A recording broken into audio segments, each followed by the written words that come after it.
사무엘상 30장 21절에서 25절 말씀이며 구약 460페이지입니다. 다윗이 전에 피곤하여 능히 자기를 따르지 못하므로 부솔 시내에 머물게 한 200명에게 오매 그들이 다윗과 그와 함께한 백성을 영접하러 나오는지라. 다윗이 그 백성에게 이르러 문안하매 다윗과 함께 갔던 자들 가운데 악한 자와 불량배들이 다 이르되 그들이 우리와 함께 가지 아니하였은즉 우리가 도로 찾은 물건은 무엇이든지 그들에게 주지 말고 각자의 처자만 데리고 떠나가게 하라 하는지라. 다윗이 이르되 나의 형제들아, 여호와께서 우리를 보호하시고 우리를 치러 온 그 군대를 우리 손에 넘기셨은즉 그가 우리에게 주신 것을 너희가 이같이 못하리라. 이 일에 누가 너희에게 듣겠느냐? 전장에 내려갔던 자의 분깃이나 소유물 곁에 머물렀던 자의 분깃이 동일할지니 같이 분배할 것이니라 하고, 그날부터 다윗이 이것으로 이스라엘의 율례와 규례를 삼았더니 오늘까지 이르니라. 아멘. 한번 스스로 각자에게 한번 질문을 해보시기 바랍니다. 나의 배려의 용량은 과연 어느 정도일까요? 간장 종지기만 할까? 아니면은 시골에 부뚜막에 걸어놓은 가마솥만 할까? 여러분들이 스스로 한번 생각해 볼 때 내가 배려할 수 있는 용량은 어느 정도일까? 이왕이면 좁쌀 같은 그릇 되지 말고, 이왕이면 간장 종지 같은 그릇 되지 말고 큰 그릇 되어서 바다같이 용량이 키워져서 넓혀져서 모든 것을 수용하고 담을 수 있는 부요한 축복된 배려의 성도들이 될 수 있기를 바랍니다. 자, 오늘 본문의 말씀을 이해하기 위하여 배경을 좀 살펴볼 필요가 있습니다. 여러분도 잘 아시다시피 사무엘상 16장에 보면은 엘라 골짜기에서 블레셋과 이스라엘이 전투가 일어나지요. 그런데 이 블레셋에는 장수가 누가 나오냐면은 골리앗이라는 정말 약 2m 거의 3m에 육박한 이런 골리앗이라는 장수가 나왔고, 이스라엘 편에서는 이 골리앗을 대항할 만한 사람이 없었습니다. 그래서 사울 왕에서부터 이스라엘 군사들은 골리앗이 소리칠 때마다 벌벌벌벌 떨고 있었던 것이지요. 구린 이 사람들은 정규군입니다. 자, 그때에 아버지 심부름을 왔던 다윗이 이 현장을 목격하게 되지요. 결국은 여차저차한 끝에 물맷돌로 골리앗을 때려 눕힌 장면이 사무엘상 16장에 기록되어 있습니다.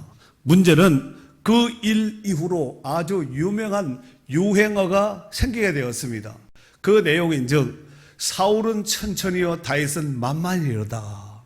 여러분들이 만약에 사울 임금이라면은 기분이 좋을까요, 안 좋을까요? 이왕이면은 골리앗을 때려 눕혔던 다윗이라 할지라도 다윗은 천천히고 사울은 만만히로다 이러면은 사울 왕이 얼마나 기분이 좋겠어요.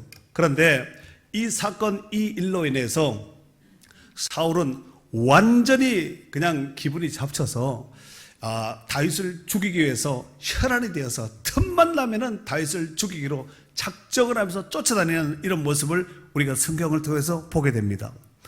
다윗은 사울의 칼날을 피하여 살기 위해서 이리저리 이 마을 저 마을, 이 산골짝 저 산골짝을 두루 헤매면서 살기 위해서 도망다니는 도망자, 즉 망명자의 생활을 하게 되었습니다. 다윗은 이스라엘 땅에서는 더 이상 피할 곳이 없다는 것을 인지하고 그와 함께 했던 약 한 600명의 사람들과 함께 인근의 주변에 있던 옆나라인 블레셋 왕 아기스에게로 망명을 신청했습니다. 아기스가 이 일을 좋게 생각하고 다윗을 받아들였습니다. 다윗은 블레셋 왕 아기스의 배려로 지방의 한 도시인 시글락이라는 곳에서 머물게 되었습니다. 그런데 얼마 후에 또 블레셋과 이스라엘이 전쟁이 또 벌어지게 되었습니다. 블레셋 왕 아기스는 전국에 영을 내려서 이제 군사들을 모집하였습니다. 다윗도 이 전쟁에 참석하려고 했습니다. 왜냐하면 지금 현재 블레셋 아기스의 영토 안에 지금 다윗이 망명을 신청해서 그 땅에 머물고 있는데, 이스라엘과 전쟁이 일어나는데 만약에 나가지 않고 버티다가 군인들이 전쟁을 다 나간 틈에 수도를 점령한다든가 반란을 일으켜버리면 곤란하지 않겠습니까? 다윗이 보통 머리가 아니거든요. 사실 다윗의 입장에서 볼 때 그 전쟁에 참석한다는 것은 자신의 동족인 이스라엘 군인들과 싸워야 하는 불편함이 있습니다. 하지만 그렇다고 해서 그냥 가만히 있기는 더 불편한 상황이었습니다. 결국 다윗과 함께한 자들은 아기스에게 가서 블레셋 왕 아기스에게 가서 전쟁에 참석할 뜻을 의향을 밝힙니다. 하지만 이스라엘의 아기스 블레셋 왕의 방백들이 다윗을 바로 딱 알아보고는 전쟁에 참석해서는 안 된다는 불참 사유를 블레셋 왕 아기스에게 제시하였습니다. 다윗은 지금 망명 중이지만, 그래서 우리 편을 지금 들어서 우리 편이 되어서 전쟁에 나가긴 하겠지만, 만약에 전쟁터에서 다윗이 우리를 배신하게 된다면 우리는 치명적인 해를 입게 될 것입니다 하고 방백이 블레셋 왕이 자기 임금인 아기스에게 이렇게 의견을 제시했습니다. 아기스가 들어보니까 방백들의 의견도 그럴듯하거든요. 그래서 어쩔 수 없이 다윗을 불러놓고 그렇게 말을 하지요. 나는 너와 함께 전쟁에 나가기를 원하지만 내 장군과 내 신하들과 내 방백들이 너와 함께 전쟁 나가는 것을 원치 아니하니 너는 내가 내게 분깃으로 준 시글락에 가서 머물러 있으라 하고 영을 내렸습니다. 다윗의 입장에서 보았을 때는 얼마나 감사했겠습니까? 그리고 3일 만에 그들이 머물고 있던 진영인 시글락으로 돌아오게 되었습니다. 그런데 이게 웬일입니까? 다윗과 함께한 자들이 전쟁에 참여하기 위해서 3일을 비운 사이에 윗나라 윗지역에 위치하고 있던 족속인 아말렉 족속들이 급습하여서 그들의 가족과 재산을 다 탈취하여 갖고 심지어는 마을마저도 다 불태워버리는 정말 그야말로 전쟁터와 같은 이런 상황이 펼쳐지게 되었습니다. 그렇다면 왜 아말렉이 다윗이 머물고 있는 이 시글락을 다윗이 빈틈을 이용해서 아말렉이 급습해서 침공을 해서 이 부녀들과 또 재산과 마을을 불태우는 이런 비극을 하게 되었을까요? 이것은 조금 역사적으로 좀 과거를 돌이켜서 보면은 그럴듯한 이유가 있습니다. 이를테면은 사무엘상 27장 8절에서 9절에 보면은 다윗과 그의 사람들이 올라가서 그술 사람과 기르스 사람과 아말렉 사람을 침노하였으니 그들은 옛적부터 술과 애굽 땅으로 지나가는 지방의 주민이라. 다윗이 그 땅을 쳐서 남녀를 살려두지 아니하고 양과 소와 나귀와 낙타와 의복을 빼앗아 가지고 돌아와 아기스에게 이르매. 그렇습니다. 이게 배경이 된 것이지요. 그러니까 일전에 다윗도 아기스, 즉 이 아기스의 땅인 시글락에 머물러 있을 때에 그 윗지방에 위치하고 있었던 아말렉 족속을 마을을 급습해서 남녀를 살려두지 않고 양이든 소든 낙이든 낙타든 의복이든 모든 재산을 다 탈취하고 빼앗아서 블레셋 땅인 이 시글락에 현재 와 있었던 것이죠. 그런데 아말렉 사람들이 이걸 기억하고 있다가 다윗이 아기스에게 갔다는 이 정보를 듣고 빈틈을 이용하여서 급습하여서 결국은 부녀들과 재산들과 또 마을을 불태우는 이런 비극적 참상을 일으켰다는 것입니다. 일종의 보복 조치였다고 보면 좋을 듯 싶습니다.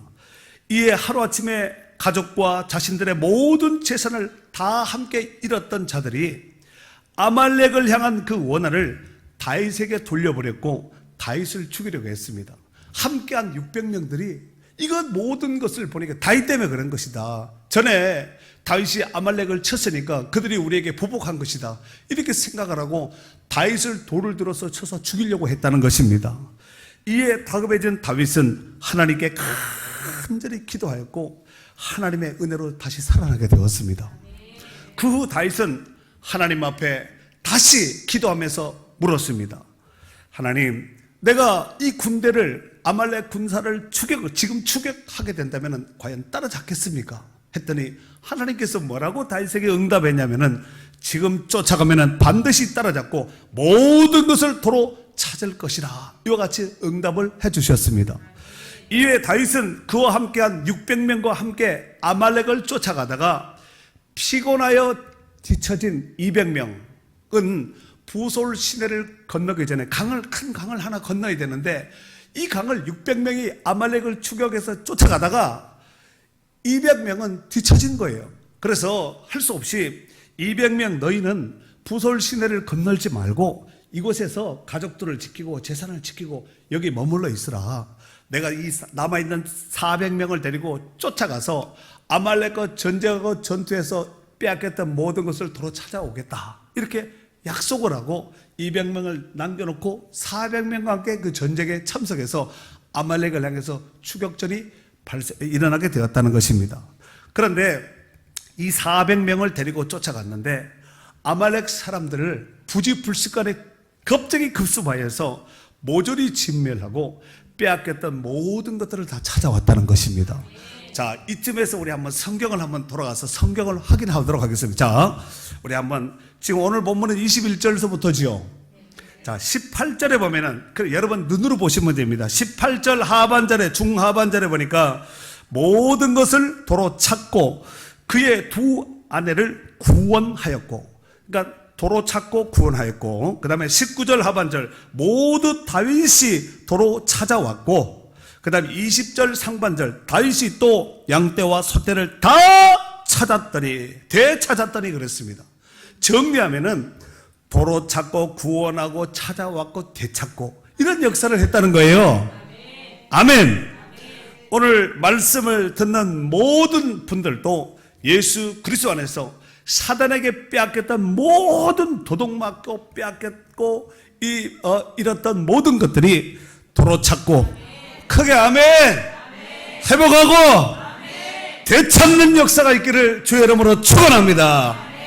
한편 잃었던 모든 것을 되찾은 다윗과 400명 함께했던 400명 이제 아말렉을 완전히 그냥 박살을 내고 빼앗겼던 가족들 다 찾아버렸고 빼앗겼던 재산들 다 찾아버렸고 다 모든 것을 회복해서 얼마나 신나게 정말 바리바리 짐승에게 사람의 등에 양손 무겁게 이제 다시 이제 그들이 진영이 있는 이제 시글락으로 돌아오는 과정 중에 200명을 남겨뒀던 그 신의 이름이 뭐라고 그랬죠 아까? 부솔시내. 이 강을 건너지 못한 이 200명이 남아있는 이 부솔시내로 400명이 어마어마한 전리품을 가지고 또 빼앗겼던 잃었던 사람들을 찾아서 부솔시내를 강을 건너서 딱 돌아왔습니다. 그리고 서로 전쟁에서 지고 가족을 만나도 반가울 판인데 전쟁에서 이기고 가족도 찾고 재산도 모든 빼앗겼던 것들을 찾을 뿐만 아니라 그들이 가지고 있던 것도 빼앗아서 어마어마하게 바리바리 짐승에게 태워서 말에게 낙타에 태워가지고 왔겠지요. 그래서 가족을 제외합니다. 그런데 이 성경 볼 때 다윗이 정말 용량의 큰 사람이라는 것을 알 수 있는 것이 우리가 한번 성경을 한번 다시 한번 눈여겨볼 필요 있는 것이 있는데 제가 한번 여기 21절 오늘 본문이에요. 읽겠습니다. 다시 천천히 읽어봐요. 시작. 다윗이 전에 피곤하여 능히 자기를 따르지 못하므로 부솔 시내에 머물게 한 200명에게 오매 그들이 다윗과 그와 함께한 백성을 영접하러 나오는지라 다윗이 그 백성에게 이르러 누가 누구를 문안해야지 만나요 순서가? 남아있는 200명이 우리 팀들 400명들이 돌아왔네 신났네 잃었던 빼앗겼던 재산들 가족들 다 찾아서 이렇게 와야 되잖아요. 그런데 다윗이 가서 200명에게 우리가 돌아왔다고 쉽게 보고하는 거 그래 잘 돌아왔네 이렇게 보고하는 것이지요. 다윗의 사람 대배 용량을 볼 수 있는 좋은 문구가 바로 문안하매 문안 인사를 드렸다는 얘기입니다. 참 큰 사람이죠. 다윗은 인사를 받아야 될 사람이지 인사할 군번은 아니잖아요. 그런데 다윗이 먼저 인사를 했다는 거예요. 그 인사한 사람이 큰 사람이에요. 인사 잘 하셔야 돼요. 저 사람이 나한테 먼저 인사하면 나도 인사해야지 이러지 말고 나이가 많던 적던 어떤 직분이 어떤 직분을 가졌다 할지라도 먼저 본 사람이 먼저 인 사람이 그 사람이 용량 큰 사람입니다. 아멘. 자, 그런데 문제는 이 어마어마하게 가져온 이 전리품을 분배하면서 문제가 생겼습니다. 무슨 문제가 생겼냐면은 여기 22절 한번 읽어볼까요? 22절 다윗과 시작. 다윗과 함께 갔던 자들 가운데 악한 자와 불량배들이 다 이르되 그들이 우리와 함께 가지 아니하였은즉 우리가 도로 찾은 물건은 무엇이든지 그들에게 주지 말고 각자의 처자만 데리고 떠나가게 하라 하는지라. 아멘. 지네가 지도자인가? 지금 최고의 지도자는 누구예요? 다윗이거든요. 이 다윗 앞에서 이 사람들이 지금 어떤 부류로 나오죠? 악한 자. 그 다음에 또 불량배. 여러분, 다윗 곁에 이런 사람들이 있었습니다. 이런 사람도 품고 가는 거죠. 그 용량이 큰 사람이에요. 바다같이 용량이 큰 사람이에요. 여러분 어떤 것 같아요? 간장 종재기? 그것보다는 커야 되겠죠. 예. 여러분, 이 비두들, 악한 자들, 불량배들, 이 사람들이 나와서 뭐라고 말을 하냐면은 우리는 이 전리품을 얻고 가족을 찾기 위해서 목숨을 걸고 전쟁에 나갔다. 근데 이 사람들은 전쟁에도 안 가고 힘없어서 강도 건너지 못하고 남아있는 이 사람에게 전리품을 똑같이 분배한다는 것은 상황률에 맞지 않다. 어떻게 보면은 그럴듯하지요. 그러니까 이렇게 하면 괜찮을 것 같아요.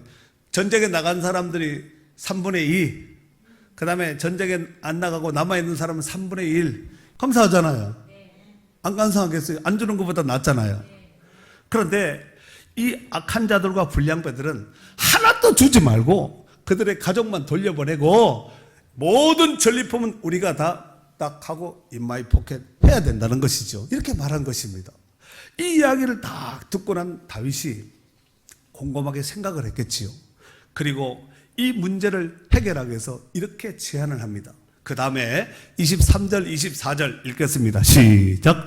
다윗이 이르되 나의 형제들아 여호와께서 우리를 보호하시고 우리를 치러 온 그 군대를 우리 손에 넘기셨은즉 그가 우리에게 주신 것을 너희가 이같이 못하리라. 이 일에 누가 너희에게 듣겠느냐?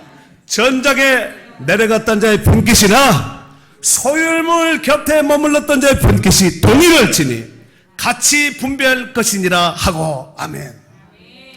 이 악한 자, 이 불량자들에게 다윗이 뭐라고 호칭을 붙였죠? 나의 형제들아. 이 악한 놈들아 이렇게 안 하고 형제들아, 형제들아. 같은 가족이란 얘기죠. 공동체 일원으로 생각하고 있는 것입니다. 그리고 나의 형제들아 여호와께서 우리를 보호하시고 우리를 치러온 그 군대를 우리 손에 넘겼다는 거예요.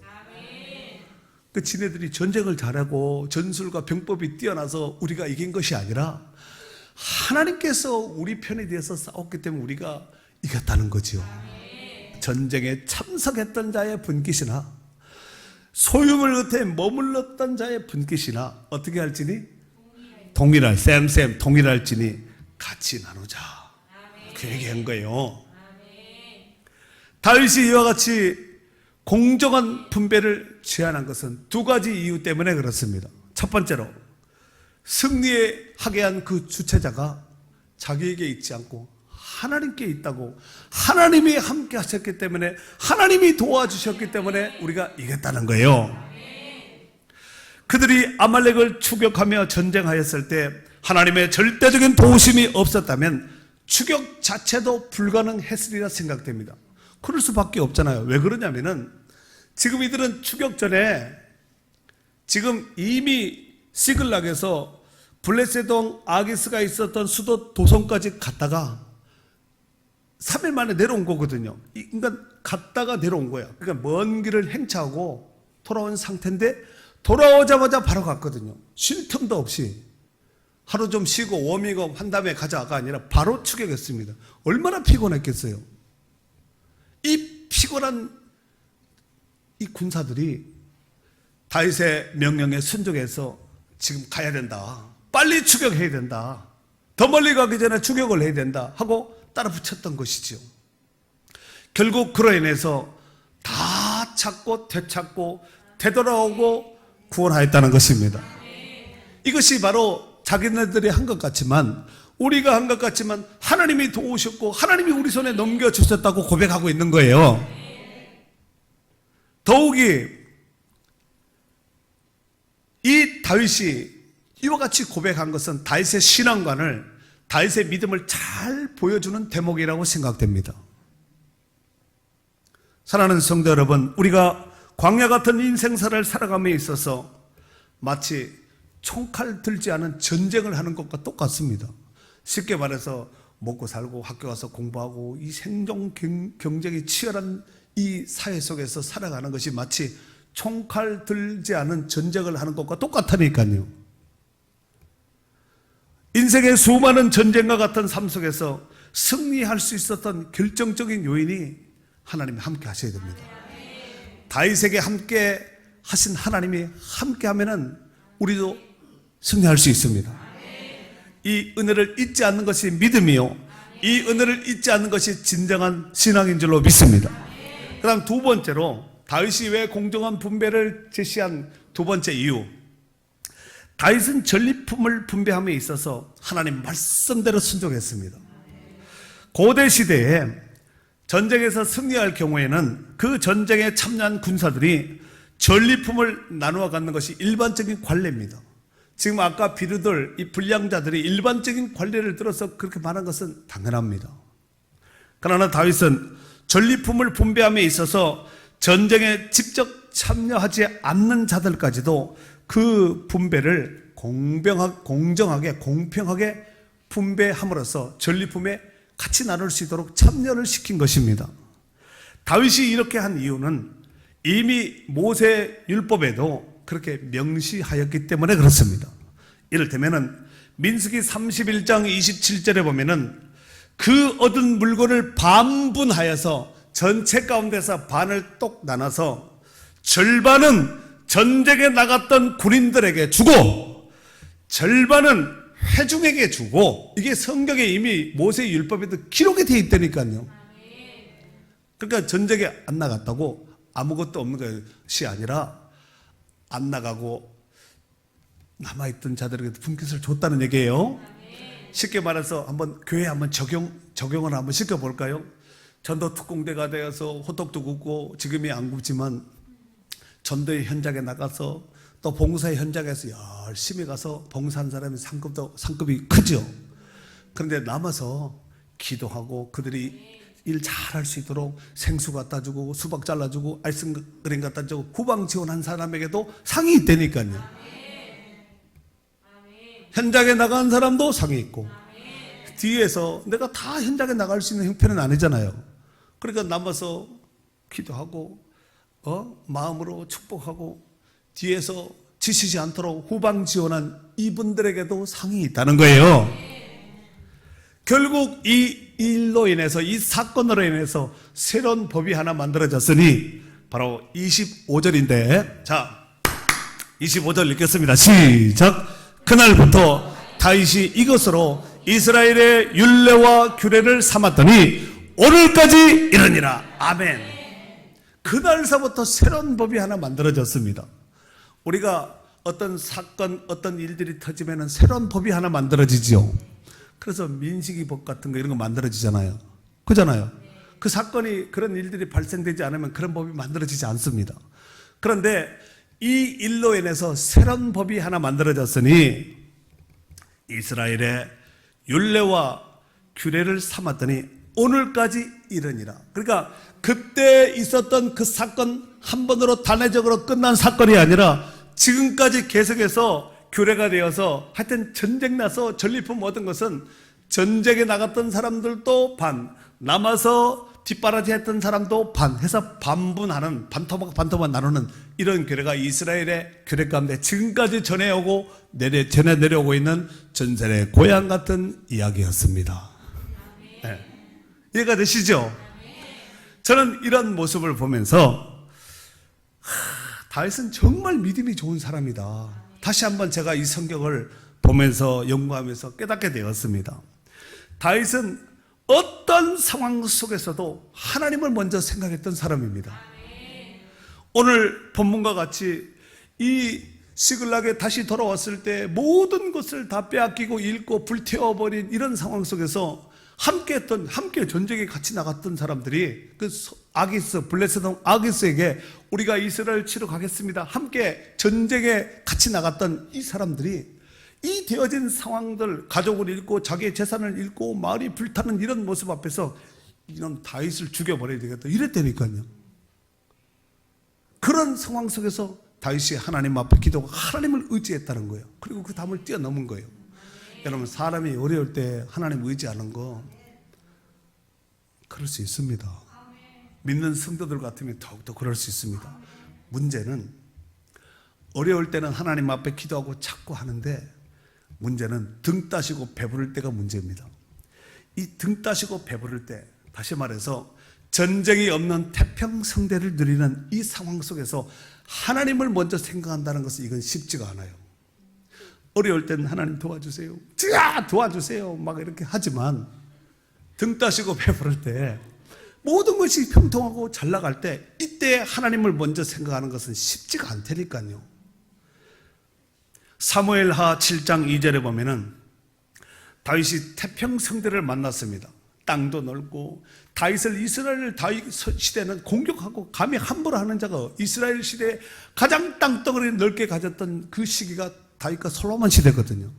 대적자들이 없는 거예요. 블레셋도 이때는 꼼짝도 못하는 거예요. 다 이제 이스라엘 앞에 다윗이 왕이 되어 있을 때. 그런데 이런 전쟁 없는 태평성대에 모든 것을 부유하게 누리던 이런 시대에 다윗이 나단 선지자에게 뭐라고 말을 하냐면은 사무엘하 7장 2절에 보면은 이런 말을 합니다. 왕이 선지자 나단에게 이르되 볼지어다 나는 백향목 궁에 살거늘 하나님의 괴는 휘장 가운데 있도다. 이게 뭐예요? 생각을 했다는 거야. 나는 왕이니까 당연히 백향목 궁에 있어야지. 하나님의 성전은 조그만 해도 괜찮지. 이렇게 생각을 당연시 하지 않고 나는 백향목 궁에 있는데 하나님의 괴는 휘장 가운데 있도다. 이렇게 생각을 하고 그래서 성전을 지어야 되겠다는, 하나님의 성전을 크고 화려하게 지어야 되겠다는 이런 마음을 품고 성전 건축에 대한 이 의견을 나단 선지자에게 제시하지 않습니까? 여러분, 이게 그냥 어쩌다가 한 생각이 아니라 다윗이 하나님 사랑했다니까요.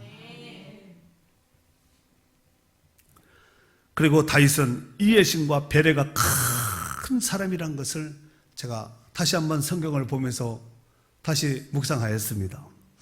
오늘 본문과 같은 상황은 공동체가 와해될 수 있는 아주 굉장히 좋은 대나무 쪼개질 수 있는 아주 절호의 찬스가 될 수 있는, 사람이 많다 보면 별 사람들이 다 있거든요. 그러잖아요.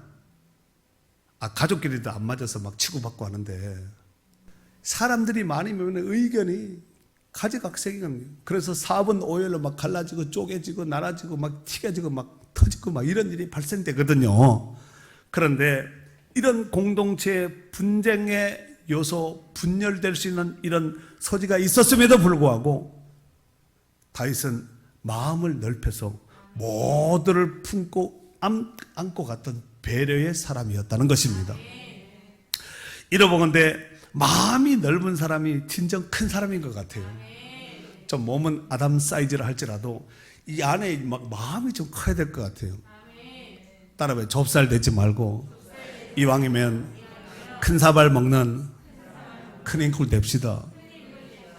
큰 인꾼은 큰 사발 먹는다면서요. 그리고 하나님은 마음이 좁은 사람보다 마음이 큰 사람을 기뻐하는 것 같아요.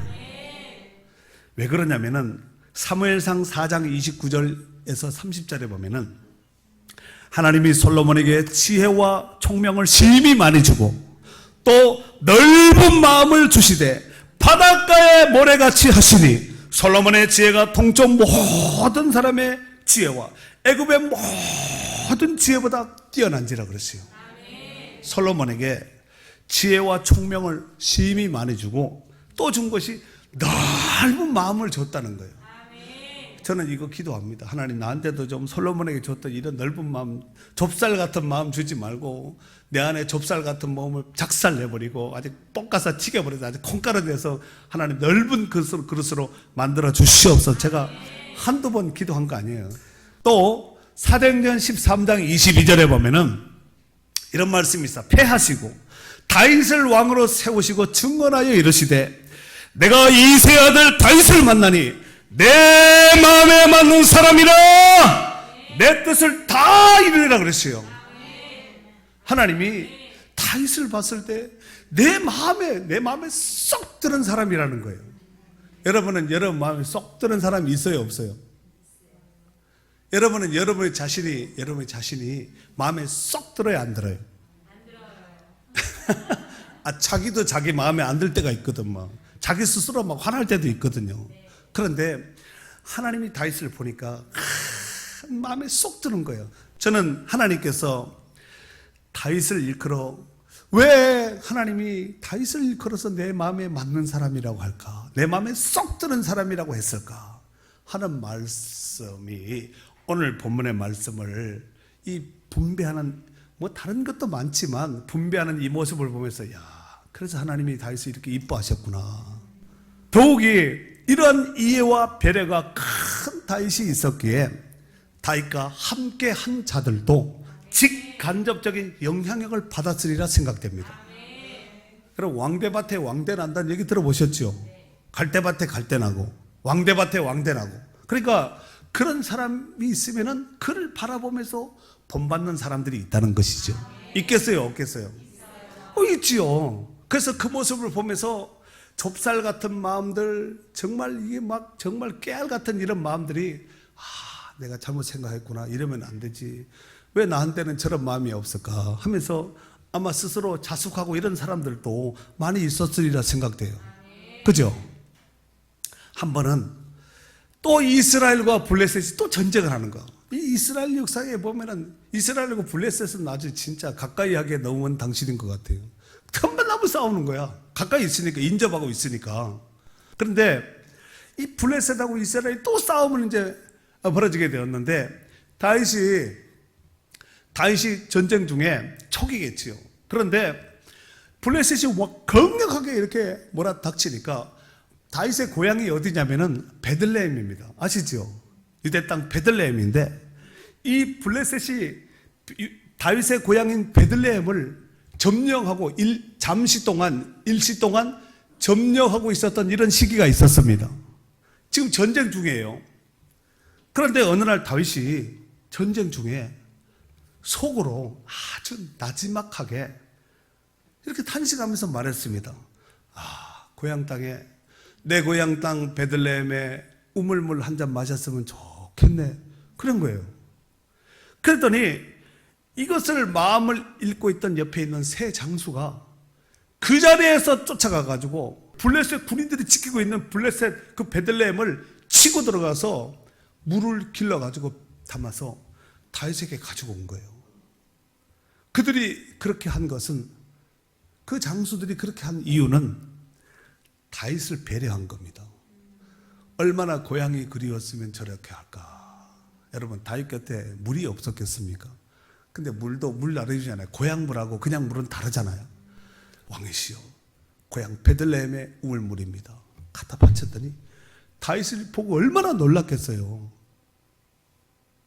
그들이 그렇게 한 것은 다윗의 심령을, 마음을 읽고 다윗이 뭘 원하는지를 알았다는 거예요. 여러분, 하나님이 뭘 원하는지, 여러분에게 뭘 원하는지 아세요? 제가 하나님 앞에 기도하고 있는 제목 내지는 제 마음속에 품고 있는 생각들이 혹시 여러분 아시나요? 모를 수도 있죠. 그러나 가까이 있는 사람은 알 수 있습니다. 가까이 대화하고 교제하고 하다 보면 마음을 읽을 수가 있거든요. 그래서 마음의 소원도 이루어질 수도 있는 것이 아니겠습니까? 그런데 다윗이 이 물물을 받고 얼마나 감격스럽고 아마 눈물이 핑 돌았으리라. 그들은 생명을 걸고 간 거야. 그냥 단순한 물이 아니니까 약수터 가서 물 떠온 이 정도 수준이 아니라 블레셋이 이미 그 마을을 다 군인들이 점령하고 있는 이런 상황 속에 그 치고 들어가서 급습해서 가만히 가가지고 물을 길러가지고 온 것이라니까요. 우물 곁이니까 군인들이 더 지키고 있었겠죠.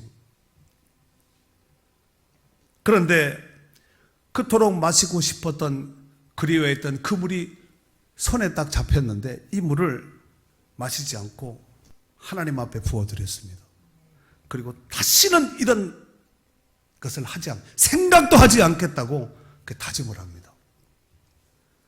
저는 이런 배려심이 큰 다윗을 보면서 곁에 있던 자들도 배려심이 전이가 되지 않았겠나 이렇게 생각을 해보았습니다. 배려의 사전적인 의미는 국어사전에 뭐라고 나와 있냐, 배려에 대해서 뭐라고 나와 있냐면은 여러 가지로 마음을 써서 보살피고 도와줌, 그리고 관심을 가지고 도와주거나 마음을 써서 보살펴 주다, 이런 뜻을 가지고 있습니다. 우리 성경 전체로 이 신구약 전체에서 배려라는 단어가 딱 한 번 나옵니다. 한 번 딱 나와요. 어딘지 혹시 아시는 분이 있나요? 제가 찾아보고 이 배려가 여기 숨어 있었구나. 열왕기 하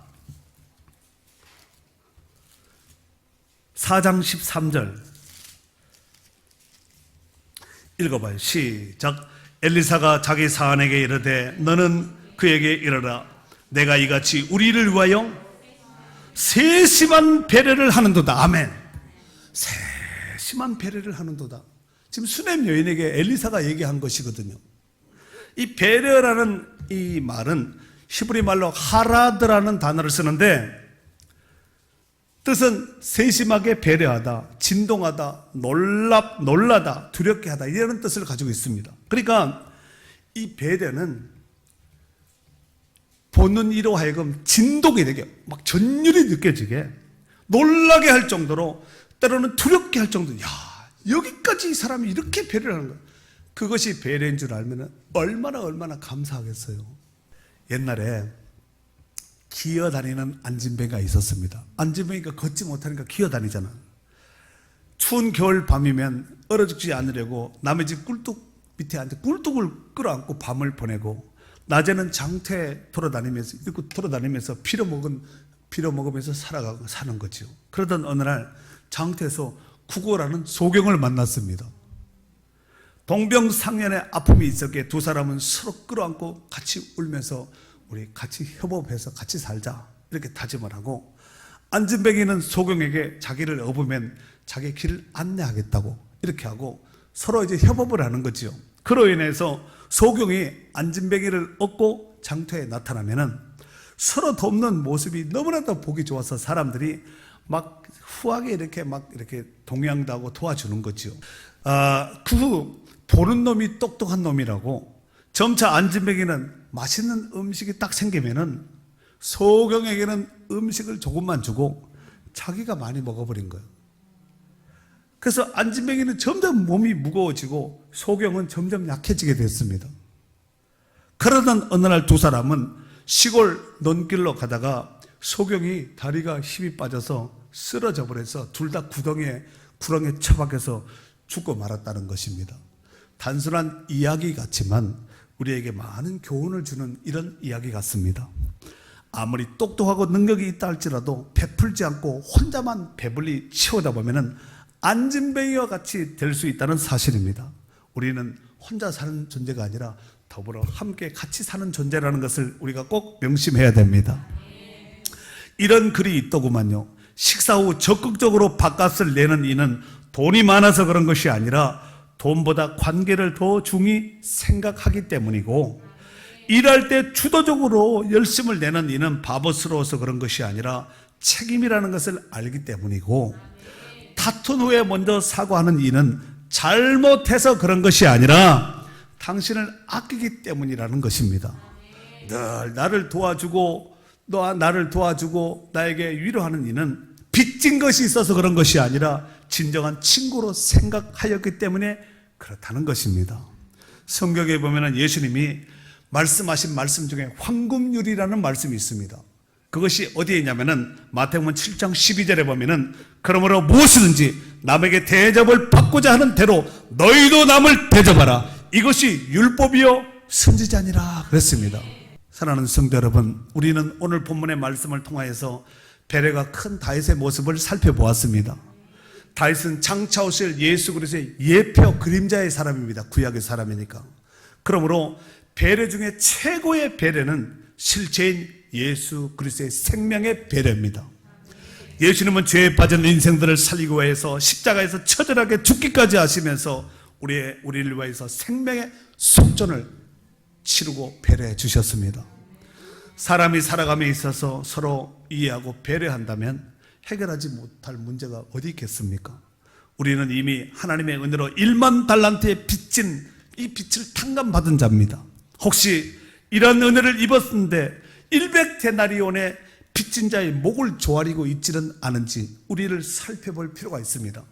에베소서 4장 32절 말씀에 보면은 서로 친절하게 하며 불쌍히 여기며 서로 용서하기를 하나님이 그리스도 안에서 우리를 용서하신과 같이 하라 그랬습니다.